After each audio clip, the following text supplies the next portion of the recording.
Om Namo Bhagavate Vasudevaya. Loving obeisances unto Vasudeva, the Supreme Being who alone is. We'll chant the introductory verses. Janmadyasya yato anvayaditaratascha artheshu abhignaswarat tene brahmahridaya adikavaye muhyanti yatsurayah tejo vari mridam yatha vinimayo yatra trisargo mrisha dhamna swena sada nirastakuhakam satyam param dhimahi. We meditate upon the transcendent absolute truth from whom springs forth this entire universe. He is present in all that exists and yet distinct from everything. He is fully conscious and totally independent. He revealed to Brahma the import of the Vedic wisdom. The material creation, made of threefold gunas, appears in him just as water in mirage. Being eternally self effulgent, he is ever free of the illusory energy Maya. We meditate upon him, the Supreme Being. Nigamakalpataror galitam phalam shukamukadamritadrava sanyutam pibata bhagavatam rasamalayam muhuraho rasika bhuvi bhavukaha. O devotees who relish a taste for divine love, Bhagavatam is the fully ripened fruit of the wish-yielding tree of Vedic wisdom, flowing from the great sage Shukabrahma Rishi. It is full of the sweet nectar of supreme bliss. Go on drinking this day and day, again and again. So we are now in the fifth chapter of the first Skandha of Bhagavatam. We are in the middle of the discourse of Suta Maharishi to the congregation of rishis in Naimisharanya. Shaunaka asked him many questions. After Suta Maharishi gave an overview of the greatness of devotion and how Bhagavatam came about very briefly, that Veda Vyasa taught it to his son, Shukabrahma Rishi, who in turn spoke the entire Bhagavatam to Parikshit on the banks of Ganga. So then Suta Maharishi asked about how this all came about. How did Shuka speak this? Why did Parikshit sit on the banks of Ganga and all that? So Suta Maharishi starts from how it originally was composed, even before Shuka Brahma Rishi received it from his father Vedavyasa. What impelled Vedavyasa to compose Bhagavatam is how Suta Maharishi begins his discourse. So he spoke of Vedavyasa's frustration, which we saw in the last chapter, that having first organized the four Vedas, then composed the great epic Mahabharata, and also written the Brahma Sutras, despite all that he was feeling a vacuum, a void, and a sense of frustration at having not fully been satisfied.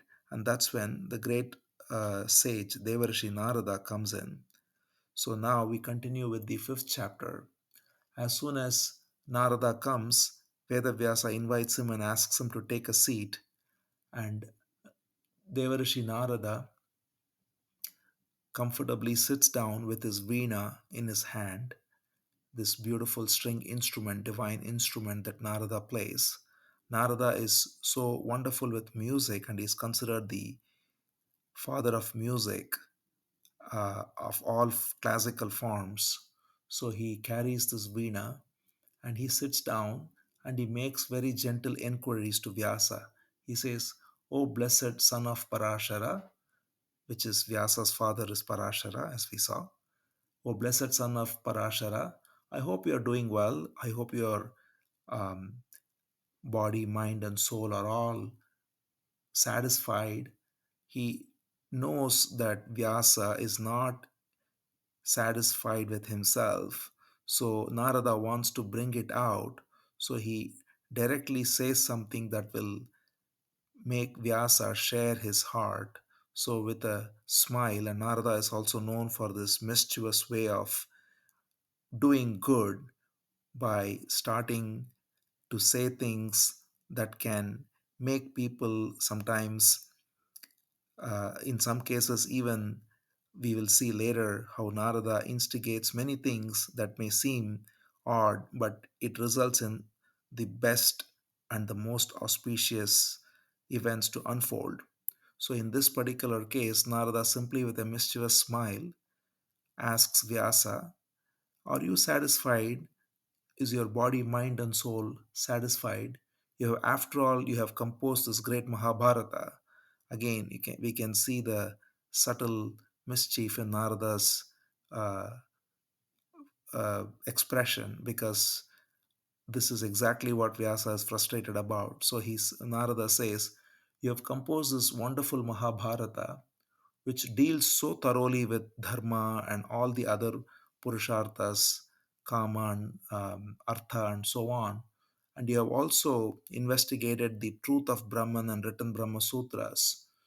So, are you satisfied? And then he sees the change in the countenance of Vyasa and says, you don't look like you are very happy now. So finally, Narada becomes serious and asks him what's troubling him. So Vyasa now opens his heart and says, O great Devarishi Narada, what you are observing is so true. Indeed, I find no satisfaction, and I want you to tell me the cause of it. I have done all that I can do, and yet I don't feel this satisfaction. You know all the hidden truths because you are connected to the Supreme Being. You worship the Supreme Being who, by his very thought, creates, sustains, and absorbs this universe.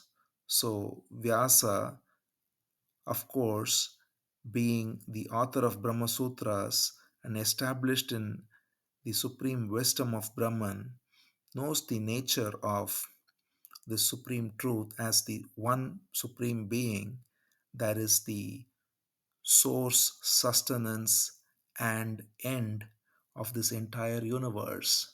And all through mere thought, he says it's a mere thought in the supreme being that creates, sustains, and dissolves this universe.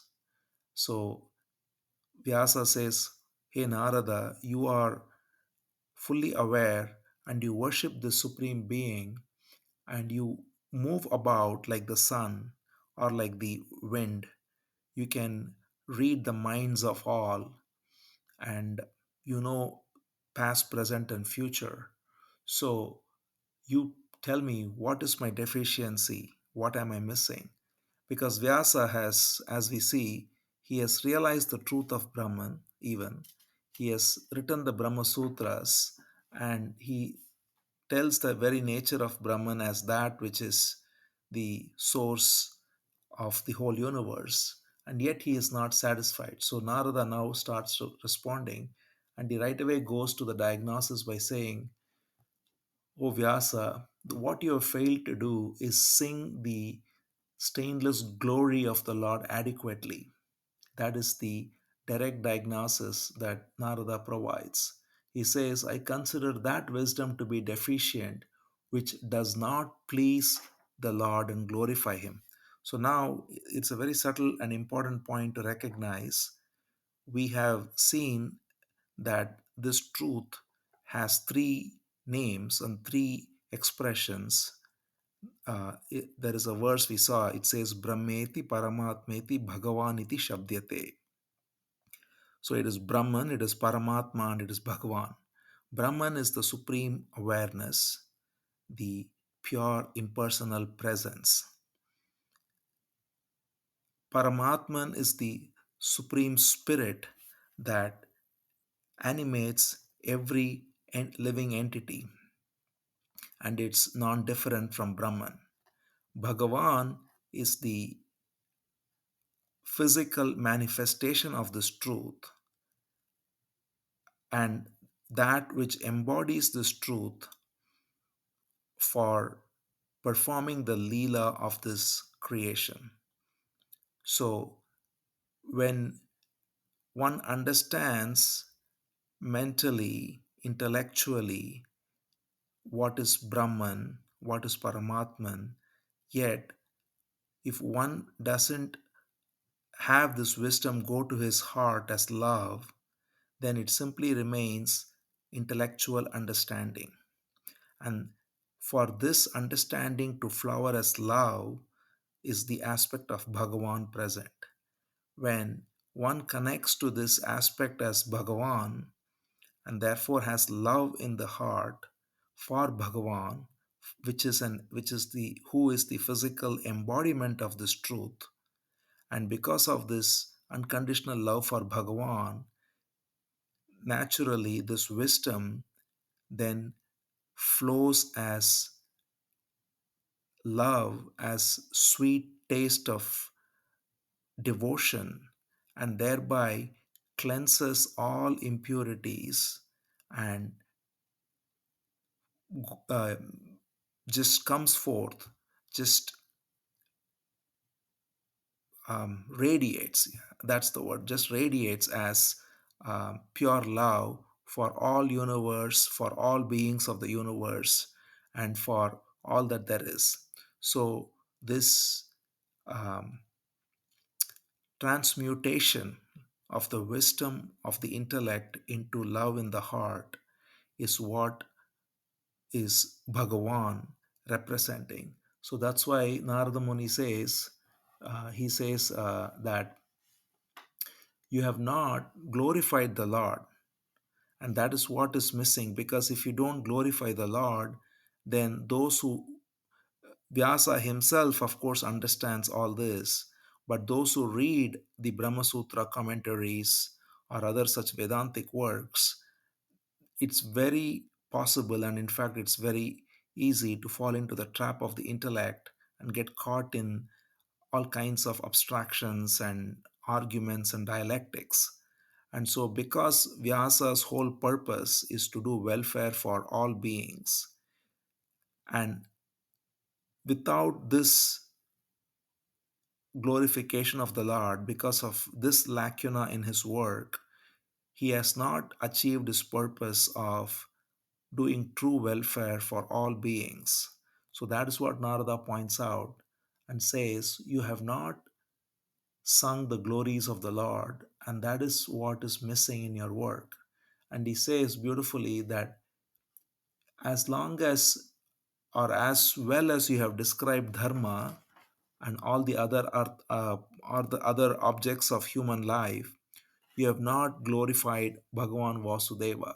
The verse is beautiful.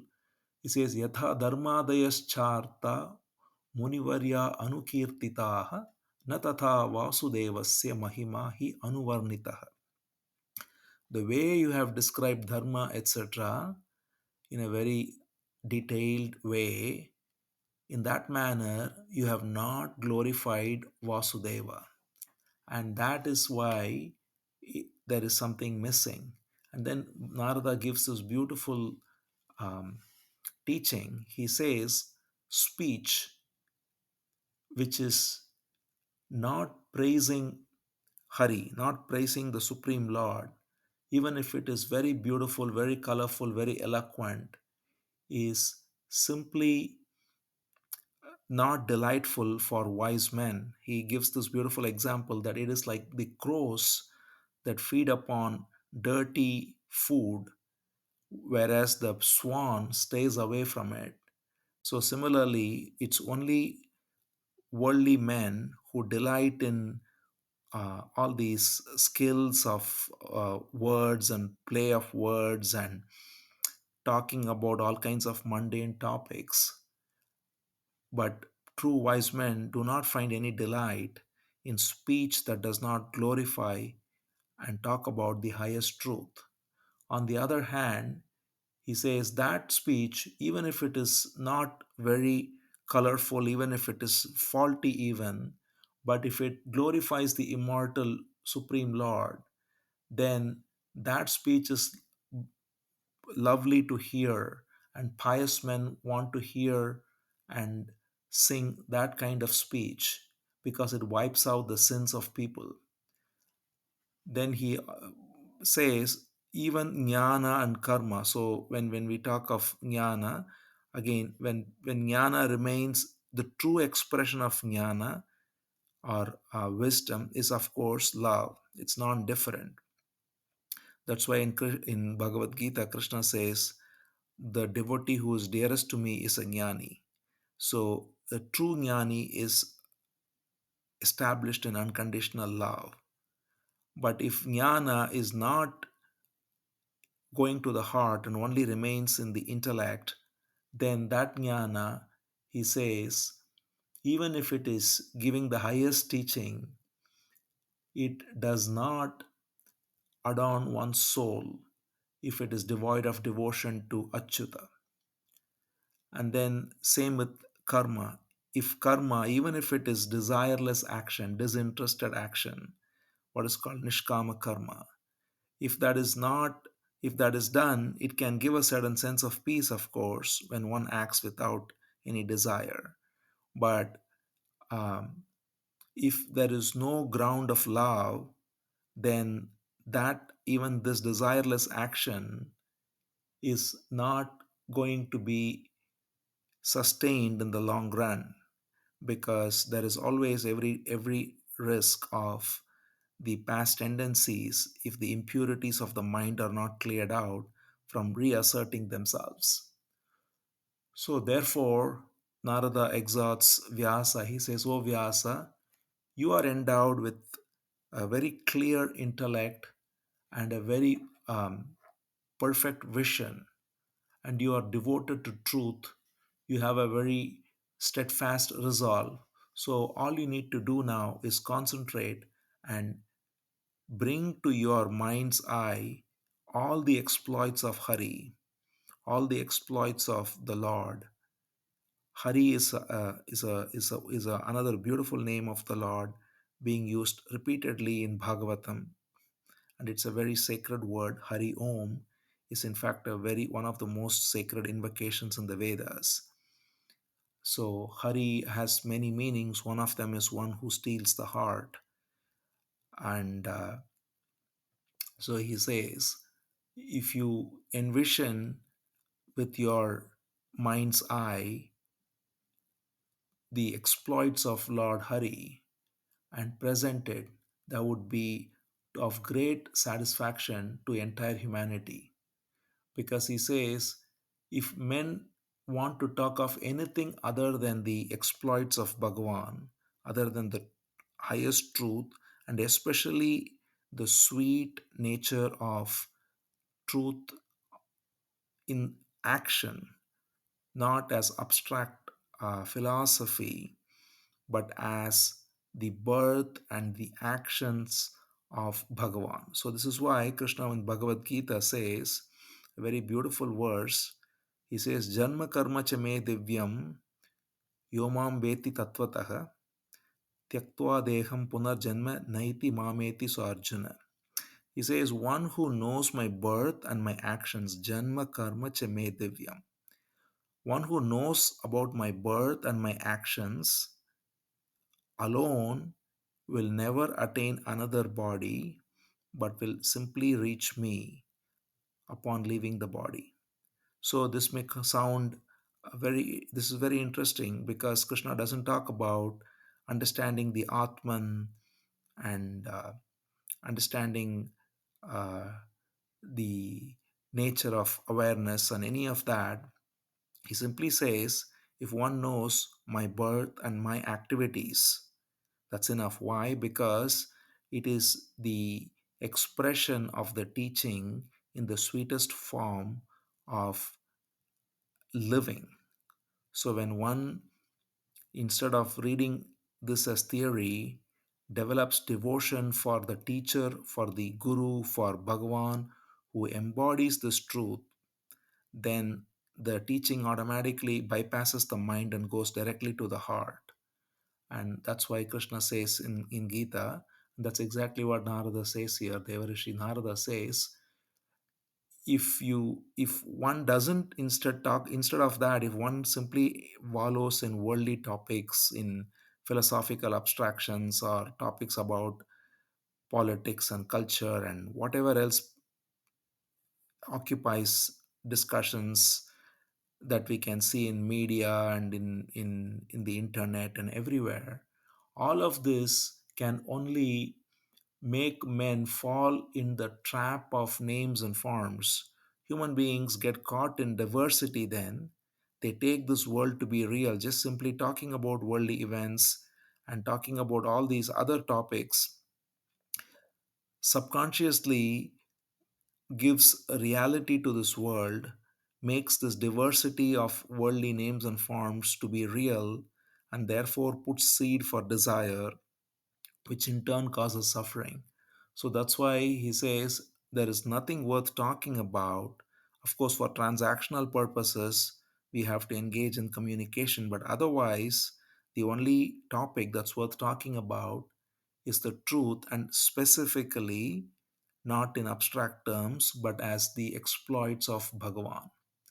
So then he says directly it was um, an error on your part. In fact, Narada, Devarshi Narada says very directly to Veda Vyasa that by expanding so much detail in Mahabharata on dharma and artha and so on, you have in fact committed an error, because this can delude men into following these kinds of precepts of what is how to acquire wealth or how to um, be righteous without developing love for Bhagavan. Because without the ground of unconditional love, dharma is very partial, and artha and kama can be very not just partial but outright dangerous. So, therefore, he says you ought to correct this by talking about the exploits of the Lord. So, this is what can help men withdraw from worldly enjoyments, because he says people are under the influence of the three gunas. So, with great compassion, Devarashi Narada says, see, look at all the people, everyone is caught in the influence of the three gunas. They are tossed about like a boat that is just tossed about in wind, beaten by just blowing winds. The unsteady mind is similarly blowing them here and there due to the influence of the three gunas. So, the only way they can withdraw from it is not by even simply trying to understand intellectually, but by going to their heart, which is to narrate the exploits of Bhagavan for the good of these people. Because if one develops devotion for God, then such devotion always has a beautiful effect. It never fails. Even if one doesn't go all the way through, if one um, even dies and doesn't complete his journey, it always takes him to a beautiful place. First of all, the life lived is a life of love, and Devarshi Narada says it also leads him to a good place after death. Whereas if one has achieved all kinds of worldly success without developing this ground of love, then what use is there of it? There's an expression. It's said, what use is to gain the world if one has lost the soul? It's the same thing. So therefore, he says a wise man should only strive after that which is permanent. This is the sign of wisdom. Anything that's temporary is not worth putting energy into. So one has to strive only for that which is permanent, and the permanent is only the truth of our own being, which is Bhagavan, who is the source and the sustenance of our being and all that there is. Therefore, he says, Hey Vyasa, a servant of Mukunda never returns to this world. Mukunda is another name for Krishna, which means literally one who gives mukti or one who gives freedom. So he says, the other important thing here is, he says, if one gets a taste for this devotion, this love, higher taste, then even if one turns away from it, this taste is there in his heart. Having once tasted it, he will come back to it, recalling the joy of having once embraced this love. He will come back to it because he has tasted the sweetness. So, if you talk about it, you do the greatest service, is what he's instructing Vyasa. And then he goes on to say that the universe is no other than the Lord, who is responsible for the the the coming and the going of everything. You know it, because Vyasa already mentioned it. So this is not something that Vyasa doesn't know. So he says, you know it already, and you are yourself a ray of the same supreme being. We in fact already saw Sutta Maharishi describe that Vyasa is himself a partial avatar. So so this goes to show that even as a partial avatar, sometimes the Leela, the pastime of Bhagavan is such that he puts a partial avatar in forgetfulness or in frustration in order to bring out, in this particular case, this great work of Bhagavatam for the welfare of the whole universe. So he says, you know everything, and you are a ray of the Supreme Being, and therefore you describe at full length all the exploits of the Lord. And he says this is the whole purpose of all wisdom. So we saw this verse before to once another verse where it said Vasudeva is the goal of all wisdom, all yoga, all sacrifices. Same thing, similarly, Narada says here that this is the purpose of penance, knowledge, sacrifice, Vedas, everything. So after saying all this, now Narada starts to narrate also a story of his past, which is a very interesting story that is not seen anywhere in any other scripture. So Bhagavatam gives us this beautiful secret behind how Narada became Narada. He says, in my previous existence, I was born of a maid servant of some wise men. And so his mother was a simple maid servant who didn't know anything much, but she was fortunate to be serving some wise men who were well versed in the Vedas, and a bunch of wandering yogis. Yogis means, of course, these days yoga is associated very partially with some specific disciplines, but the word yoga is a very broad term which literally means one who is in the oneness of self.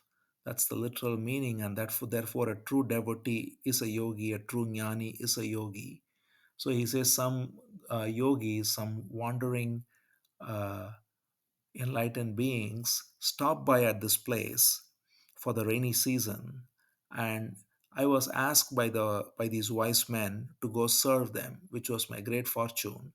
And as a child, Narada says, I was already free of the normal childish things children are interested in, like playing and running around. I was quite aloof. So Narada already had good samskaras as a child in his past life, and he was very aloof and spoke very little. And so he was very happy to serve all these sages who were stopping in this town. And the sages were also very kind to him. They view everyone alike, but they take special regard to a pure soul who is a young boy, serving them beautifully. And Narada also did one amazing thing for a young boy, which is he said, I decided to eat only once a day, and that too, the whatever was left over after all the sages had eaten. So this is, of course, what is called as prasadam, when great sages have eaten food and then there is food remaining after they have eaten, instead of first taking it for oneself, to wait to serve all of them and then eat only what is remaining, is something Narada did. And he says that itself gave me purity of mind, and I developed a liking uh, for their teachings. And what they were talking about was Krishna Katha. He says they would 3 times a day discuss the stories of Krishna. And when they were discussing the stories of Krishna, I would hear that with great reverence. And by just hearing to that, by so all this Narada did as a child, by eating the leftover food, serving these sages, and listening to the stories, and eating only the as well as eating the leftover and listening to the stories. By doing all this, Narada says, I developed attraction for the Lord, and I developed great affinity, and my mind became firmly established in this devotion. So Narada says, just again, as we see, without any philosophy, without any other meditation, just by serving, this is the great thing about serving sages and serving jnanis, and by regulating the eating and by listening. So these are the three things Narada did: by serving, by regulating the eating, and by listening to them narrate the stories of Krishna. By these, my mind was purified, and I was able to very effortlessly develop devotion for God, and I was able to eradicate all influence of rajas and tamas, which is passion and ignorance, and I was able to just be very totally focused in serving them. So, seeing this, the sages imparted to me the highest teaching. So, they were generally speaking only about the stories of Krishna, which was all that was needed for Narada to attain purity and to become very perceptive. Then they had to, when the ground is so beautifully prepared, all it required was one small instruction and the highest teaching, which is the teaching that Krishna himself gives to Brahma, as we will see later, which is simply the teaching we also already saw Sutta Maharishi describe as well, the non dual truth that God alone is. God alone is, there is only the Supreme Being, everything comes from Him, everything remains in Him, everything goes back to Him, and therefore there is nothing other than Him. So, this non dual truth was imparted to Devarishi Narada by these sages after his mind was totally purified. And by this I came to know of the glory of Vasudeva, he says. So, this is how he completes the story for now. And then he says, so therefore, uh, Vyasa, I have indicated to you how I developed love for Bhagavan, and I would want you to also narrate the stories of Bhagavan just as these sages narrated to me, so that people will have the opportunity to listen to these stories and thereby develop devotion. Because um, when people generally like to talk about stories, so there is a beautiful thing that Narada says here. He says, the same substance which causes disease, when medicated and given, can counteract the disease. So, this is very interesting. This is, in fact, the very principle in which vaccines work. And Narada knows about it. Bhagavatam says this well before science has invented this. He says the same substance which causes the disease, if it is administered in a medicated form, can treat the disease. So he says, he uses this example to say the same attitude of people to talk about stories, if it is um, dedicated towards discussing the stories of God rather than worldly gossip, then that can cure the ailment of worldliness, that can cure the ailment of suffering and bring them to the highest platform. So, therefore, he says, just talk about these stories and make people develop the high taste. And if you do this, he says, then that develops devotion, and that alone is the highest purpose of human existence. So then he gives a beautiful mantra. He says, this comes here. It's a very beautiful verse. He says, Therefore, I give you this form, because he says the Lord ultimately is beyond all senses, and therefore no sense can perceive his form.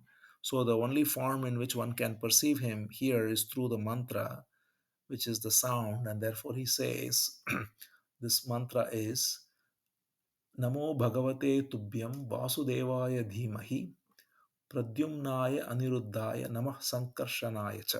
Such a beautiful mantra. He says there are four forms of the Lord. It's given here: Vasudeva, Sankarshana, Pradyumna, and Aniruddha. He says, so this mantra glorifies him in all these four forms.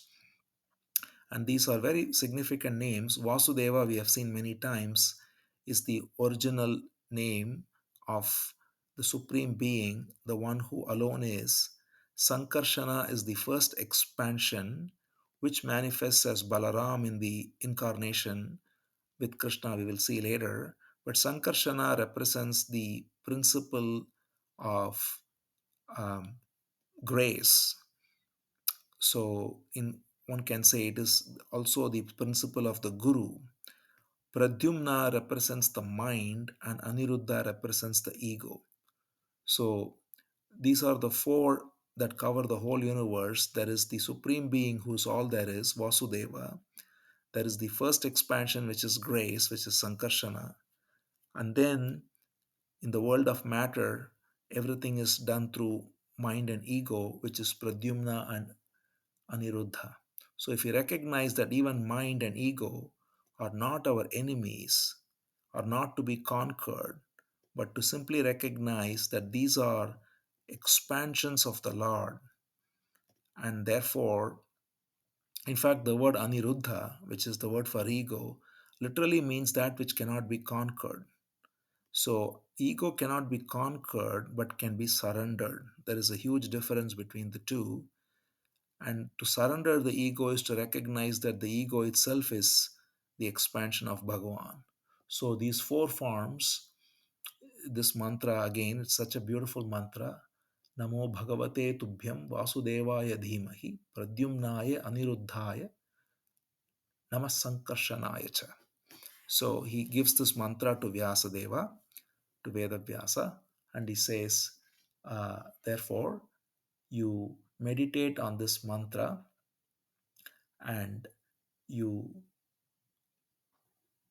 bring out the glory of Bhagavan. And he says, I did the same, and thereby I was blessed with self knowledge, mystic powers, and devotion. All of it. He says, he says, Jnanam Aishwaryam Swasmin Bhavam Cha Keshavaha. So Keshava, another name for Krishna, beautiful. Every time a different name of Krishna comes, each name has its sweetness. So he says, Keshava gave me through this simple uh, attitude of serving and meditating on the stories told by the sages. He gave me wisdom, he gave me all mystic powers, and he gave me abiding devotion. So, therefore, O sage of unlimited knowledge, he's addressing Vyasa, you are you are capable of producing this for all of humanity. So recount the glories of the Lord, by hearing which even the wise men will rejoice and reach the or realize their purpose. So this is the essence of what Devarshi Narada advises Vedavyasa, and that concludes the fifth chapter.